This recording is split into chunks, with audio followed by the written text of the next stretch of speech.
అందరికీ నమస్కారం. Welcome to Myra Media. రాష్ట్రంలో ఎన్నికల ప్రచార హోరైతే పెద్ద ఎత్తున సాగుతుంది. అయితే ఈ ఎన్నికల ప్రచార సభల్లో నేతలైతే వ్యక్తిగత దోషంలో పెద్ద ఎత్తున చేసుకుంటూ ఉన్న పరిస్థితి. అయితే నిన్న అనకాపల్లిలో జరిగినటువంటి ఒక బీజేపీ బహిరంగ సభలో పాల్గొన్న చంద్రబాబు నాయుడు జగన్ మీద వ్యక్తిగత దోషంలో అనుచిత వ్యాఖ్యలు చేశారు.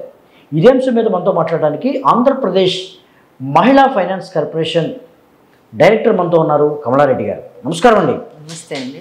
నిన్న అనకాపల్లిలో ఒక బహిరంగ సభలో పెద్ద ఎత్తున ముఖ్యమంత్రి జగన్మోహన్ రెడ్డి మీద అనుచిత వ్యాఖ్యలు చేశారు చంద్రబాబు నాయుడు. ఎలా చూస్తారు? ఏంటి అసలు ఇటువంటి వ్యక్తిగత దోషాలకి తావుందా లేదా? అసలు ఏంటి పరిస్థితి ఏంటి? ఇది చంద్రబాబుకి పెద్దతనం అయిపోయింది, ముసలితనం వచ్చేసింది.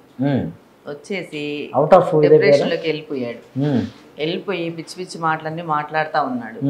అంటే పిచ్చి మాటలని ఇవి అనుకోకూడదు, అంటే టార్గెటెడ్గా అన్నట్లుగా అనిపిస్తుందని కూడా చాలామంది అంటున్నారు. అంటే మనం పిచ్చితనంగా తీసుకునే మాటలు కాదు ఇవి, కావాలని టార్గెట్ చేశారని కూడా కొంతమంది ఆరోపిస్తున్న పరిస్థితి వైఎస్ఆర్సీపీ వాళ్ళు. అవునండి, టార్గెట్ గానే మాకు కనిపిస్తున్నాయి, మన అందరికి కూడా కనిపిస్తున్నాయి కదా, టార్గెట్ చేసి మాట్లాడినట్టు అనిపిస్తుంది. చంద్రబాబు నాయుడికి చెప్పట్లా ఏంటంటే నేను ఎట్టా ఓడిపోతానన్న ఒక డిప్రెషన్లోకి ఆయన వెళ్ళిపోతున్నారు. దానివల్ల ఇట్లా సీఎం గారిని ఇట్లా అనరాని మాటలు, సంబోధించకూడని మాటలన్నీ కూడా మాట్లాడుతున్నారు. కానీ చాలామంది అంటున్నారు చంద్రబాబు నాయుడు ఇటీవల కాలంలో కొంత బ్యాలెన్స్ తప్పారు, మాట్లాడే విధానంలో చాలా అప్పుడు చెప్పుకోదాం, గతంలో కొంత చాలా బ్యాలెన్స్డ్గా మాట్లాడేవారు అన్నారు. ఇప్పుడు ఏంటి అసలు బ్యాలెన్స్ తప్పుతూ ప్రతిసారి ఏదో ఒక వ్యక్తిగత దోషంలో అనుచిత వ్యాఖ్యలు చేయడం సర్వసాధారణం అయిపోయింది. ఎట్లా చూస్తారు? ఎట్లా అదే ఆయన ఒక ఏమంటారంటే బలిసిన కోడి ఇల్లెక్కి కూసిందని అట్లా అయిపోయారు ఆయన పరిస్థితి. మీరే ముసలోడు అయ్యా అంటున్నారు. ముసలోడు అయ్యాడు కానీ ముసలోడికి కూడా బలిసిన కోడి ఒక సామెత చెప్తారు కదా పెద్దవాడు, బలిసిన కోడి ఇల్లెక్కి తొడగొట్టిందంట. అట్టనే ముసలోడు అయినాక ఆయనకి ఎన్ని మాటలు, ఎన్ని పొగరబోతు మాటలు, ఈ సభ్యత సంస్కారం లేని మాటలు మాట్లాడుతూ ఉన్నారు. ఒకటి ఉందండి, వెనక మనకి శిశుపాలుడు అనే ఉన్నాడు. శిశుపాలుడికి కూడా శ్రీకృష్ణ భగవానుడు 100 తప్పులు అవకాశం ఇచ్చారు. 101 తప్పుకి ఖండం చేసేశారు. అట్టనే భగవంతుడు కూడా చూస్తున్నాడు. 100 తప్పులు టార్గెట్ చంద్రబాబు నాయుడికి, 101 తప్పుకి ఆయనకు కూడా అయిపోద్ది. రాజకీయంగా ఆయన ఇదైపోతారు. అట్టనే ఎందుకంటే ఒక ఇది ఉంటది, ఒక ఏంటంటే ఒక పద్ధతి, ఒక మాట్లాడే ఒక సంస్కారం.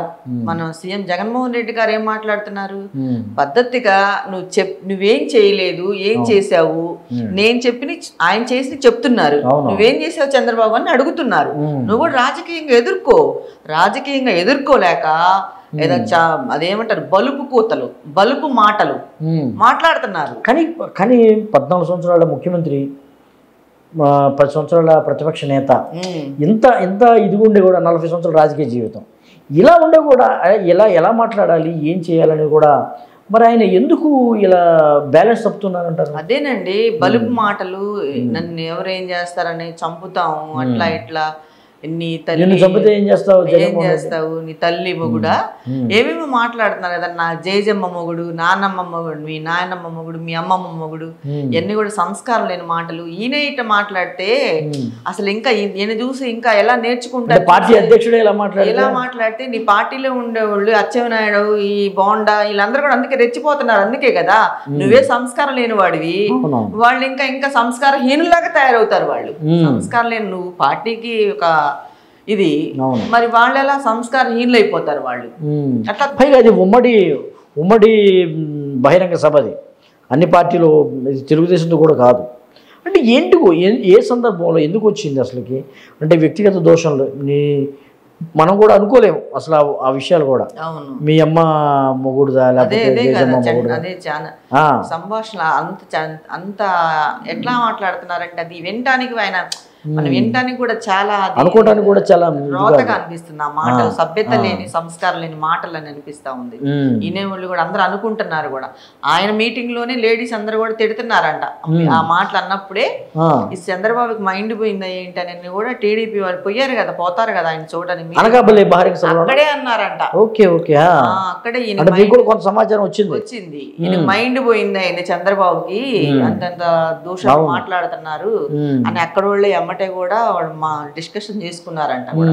అంటే మీకు గుర్తుందో లేదో 2019లో కూడా చంద్రబాబు నాయుడు అంటే ఇప్పుడు జగన్మోహన్ రెడ్డిని టార్గెట్ చేశాడు.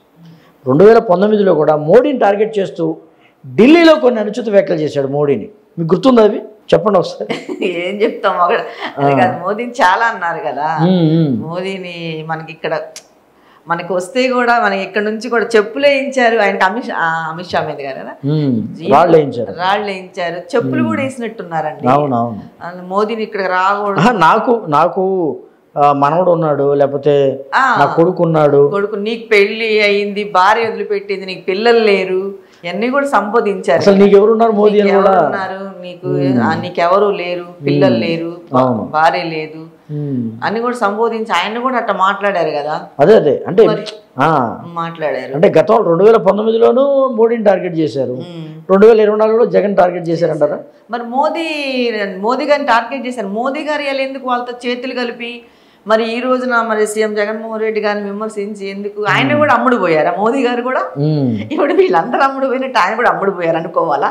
ఇప్పుడు చంద్రబాబు నాయుడు అందరిని కొంటున్నాడు కదా, పవన్ కళ్యాణ్ కొన్నాడు, మేము పురంధేశ్వరిని కొన్నాడు, వీళ్ళందరినీ కూడా చాలా మంది మళ్ళీ లాయర్లని గంటకి అప్పుడు వాదించిన లాయర్కి 1 కోటి 2 కోట్లు ఇచ్చి కూడా వాదించాడు చంద్రబాబు నాయుడు కేసులో. మరి వీళ్ళందరినీ కొన్నాడు. మోదీ గారు ఎందుకు ఇవ్వాలి? ఆయన వైపు వెళ్ళి మాట్లాడుతున్నాడు, ఏమనుకోవాలి మనం? రాజకీయంలో శాశ్వత మిత్రులు శాశ్వత శత్రువులు ఉండరంటారు. బహుశా ఇదేనేమో అయి ఉండొచ్చు. ఓకే. ఇంకొకటి మీరు గమనించారో లేదో, రాజమండ్రిలో జరిగినటువంటి ఒక బహిరంగ సభ, నిన్న బహిరంగ సభలో మోదీని మామూలుగా ప్రశంసించాడు లోకేష్. ఆ తర్వాత అందరూ అనుకున్నారు నా సోదర సమానుడు పవన్ కళ్యాణ్ అన్నాడు. ఆ తర్వాత బీజేపీ అధ్యక్షురాలు పురంధేశ్వరి మాత్రమే అన్నాడు. మరి నా పెద్దమ్మో లేకపోతే మా పిన్నో లేకపోతే మా ఆంటీయో అని కూడా అనలేదు. ఏంటి అసలు ఇక్కడ తేడా వచ్చిందంటారా? కనిపిస్తున్నాయి కదా, తేడాలు కనిపిస్తున్నాయి కదా. మా పిన్నో మా పెద్దమ్మో లేకపోతే అనొచ్చు కదా, చెప్పాలి కదా, పెద్దమ్మ కదా, పెద్దవాడికి మీరు గౌరవించాలి. పార్టీ మిమ్మల్ని అందరినీ కలిపింది, ఢిల్లీ వెళ్ళి ఆడ మోదీ గారిని అమిత్ షాని వీళ్ళందరినీ కూడా ఇట్లా మంచిగా సెట్ చేసి మీ అందరికి హెల్ప్ చేసింది కదా, మరి గౌరవం ఇవ్వాలి. అందరూ ఎదురు చూశారు టీవీల్లో, అసలు ఎట్లా సంబోధిస్తాడు లోకేష్ పురంధేశ్వరి అని కూడా చూశారు. ఏంటి అంటే ఎంత జరిగినా కానీ ఎంత చేసినా కానీ పురంధేశ్వరి చాలా ఎడంగా ఉందంటారా? కనిపిస్తుంది కదా, వాళ్ళు ఎంతవరకు వాడుకోవాలి అంతవరకే వాడుకోవాలి, అంతే వదిలేస్తారు, తెలిసిపోతుంది కదా. మరి చెప్పొచ్చు కదా, సొంత పెద్దమ్మే కదా, గౌరవంగా చెప్పొచ్చు కదా, చెప్పలేదు. మా తల్లి తర్వాత తల్లి, అవును చెప్పలేదు. అవును ఎలా వాడుకోవాలో ఆడ వాడుకొని వాళ్ళకి తెలుసు కదా. చంద్రబాబు నాయుడు ఎవరిని ఎట్ట వాడుకోవాలి అట్ట వాడుకోవడం అనేది అంతే, అంతే ఇదైపోయింది అంటారు. మరి అన్ని సెట్ చేసి వాళ్ళందరినీ కూడా అంత ఒక దాటి మీద తీసుకొచ్చేసి చేసింది కదా. అంటే రాజకీయాల్లో కానీ ఎన్నికల ప్రచారాల్లో కానీ వ్యక్తిగత దోషణలు చేస్తే అంటే ఏంటి, ఎలా లబ్ధి పొందాలని చూస్తున్నారు చంద్రబాబు? అదేకి ఎట్లా గెలవు, వీళ్ళందరినీ పోగేసుకున్నారు, మానసికంగా దెబ్బ కొడదామనా? ఇట్లా మాట్లాడి ఇట్లా చేస్తే ఆయన ఏదన్నా మానసికంగా ఆయన ఏదన్నా బాధ పెట్టాలనే ఉద్దేశంతో చంద్రబాబు అలా మాట్లాడుతున్నాడు. అదేం కాదు, సీఎం జగన్మోహన్ రెడ్డి గారు అట్లా వీళ్ళన్న మాటలకి ఆయన ఏమి ఇదవరు. కానీ జగన్మోహన్ రెడ్డి ఏమో ఇక్కడ ఇది కురుక్షేత్రం జరుగుతుంది, ఈ కురుక్షేత్రంలో నేను అభిమానిని కాదు అంటున్నాడు, నేను అర్జునుడిని అంటున్నాను. అంటే అర్జునుడిని ఎదుర్కోవటం చాలా సాధ్యమా? కాదు కదా, అందుకే కదా అర్జున్ని ఎదుర్కోవటం సాధ్యం కాదనే కదా జగన్మోహన్ రెడ్డి గారు చెప్పింది. మీ కుటిల రాజకీయాలకు నేను ఇదవును, నేను అర్జునుడిని అని చెప్పారు కదా, పదే పదే చెప్తున్నారు. ఓకే, జగన్మోహన్ రెడ్డి మీద చేసినటువంటి అనుచిత వ్యాఖ్యలను కానీ వ్యక్తిగత దోషాలను కానీ ప్రజలు ఎలా చూస్తున్నారు? ప్రజలు అర్థం చేసుకుంటారా? ఎట్లా ఏంటి పరిస్థితి? ప్రజలు చూస్తున్నారు కదా. ఇప్పుడు ఈ లబ్ధి పొందిన వాళ్ళందరూ కూడా చాలా బాధపడుతున్నారు. ఈ పథకాలు తీసుకున్న వాళ్ళు కూడా అంత మంచి పనులు చేస్తే ఈయన ఇట్లా అవమానాలు మాటలు మాట్లాడతారు. మాకు సీఎం గారు మంచి పనులు చేశారు, ఈయన ఇంటి ఎలా మాట్లాడుతున్నారని కూడా వాళ్ళు చాలా బాధగా ఉన్నారు. అందరూ కూడా బాధపడుతున్నారు. ఈయన ఎలా మేము బుద్ధి చెప్తామంటే ఓటుతో బుద్ధి చెప్తామని అందరూ కూడా. కానీ కమలారెడ్డి గారు సహజంగా అంటే మనం 5 సంవత్సరాలు చూసాం, గతంలో కూడా చూసాం. వ్యక్తిగత చంద్రబాబు చేస్తే ఎందుకు జగన్ దానికి సమాధానం ఇవ్వట్లేదు? ఇన్ని సంవత్సరాలు చూస్తున్నాం, ఎక్కడా కూడా ఆయన ఒక వ్యక్తిగత దోషణ చేశాడు, నిన్ను చంపితే ఎలా ఉంటుంది ఏందో జగన్ అన్నాడు. ఇటువంటి వాటిని అసలు పట్టించుకోవట్లేదు జగన్, ఎక్కడా కూడా దానికి కౌంటర్ ఇవ్వట్లేదు. ఎందుకంటారు?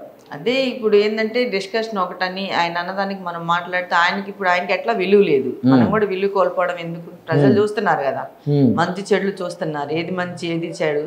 ఆయన మాట్లాడి మరి సీఎం గారు ఓర్పుగా మౌనం వహించుతున్నారు ఆయన మాటలకి. ప్రజలు చూస్తున్నారు, రేపు ఓడితో సమాధానం చెప్తారు. ఇంకా ఆయన అన్నది మనం అన్నామని చెప్పి మనం అనలేక కాదు, సీఎం గారు అనలేక కాదు. ఎందుకు ఆయన నీచుడు, దుర్మార్గుడు, దుష్టుడు అన్ని ఆయనకే నేను ఇస్తున్నా. ఆయనకి ఇవన్నీ కూడా అన్ని నేనే ఇస్తున్నా, సీఎం గారి తరఫు నేనే ఇస్తున్నా. ఎందుకు ఇలాంటి వ్యక్తితోటి ఎందుకు మనకి ఎందుకు మనం ఆయన అన్నాడని మనం అంటే ఆయనకి ఇప్పుడు విలువ లేదు. మనం ఎందుకు విలువలు కోల్పోవాలి? ప్రజల దృష్టిలో ప్రజలు చూస్తున్నారు కదా, ఏం మాట్లాడుతున్నాడు ఏందనేది అని చూస్తున్నారు. ఓకే, తగిన బుద్ధి చెప్తారు. చంద్రబాబు నాయుడుకి కూడా నేను ఒకటి చెప్తున్నాను, 100 గొడ్లని తిన్న రాబంధు కూడా ఒక గాలి మనకి దాని చాప్టర్ క్లోజ్. అలానే చంద్రబాబు నాయుడు నువ్వు నీ పరిస్థితి కూడా అదే. ఎన్నో ఎన్నికలు ఎదుర్కొన్నప్పటికీ కూడా, ఎన్ని ఎన్నికలు నువ్వు చేసినా, 14 సంవత్సరాలు సీఎం గా చేసినా నీకు ఈ ఎన్నికలతో నీ చాప్టర్ క్లోజ్ అంతే. నువ్వు ఎంత కుతంత్రాలు చేసినా, ఎన్ని కుట్రలు పన్నినా నువ్వు ఈ ఎలక్షన్ తోటి క్లోజ్. ఓకే, అంతే చంద్రబాబు. ఇది కమలారెడ్డి గారు చెప్తూ ఉన్నారు. ఎన్ని ఎన్నికలు ఎదుర్కొన్నప్పటికీ కూడా మరి ఈ ఎన్నికతోనే చంద్రబాబు నాయుడికి రాజకీయ జీవితం సమాప్తం అవుతుంది. ఏదైనప్పటికీ ఎన్ని వ్యక్తిగత దోషాలు చేసినప్పటికీ కూడా జగన్మోహన్ రెడ్డి దేవుడు చూసుకుంటారు, లేకపోతే ప్రజలే ఉన్నారనే ఆలోచనతో ఆయన ఎక్కడ కూడా మాట్లాడరు.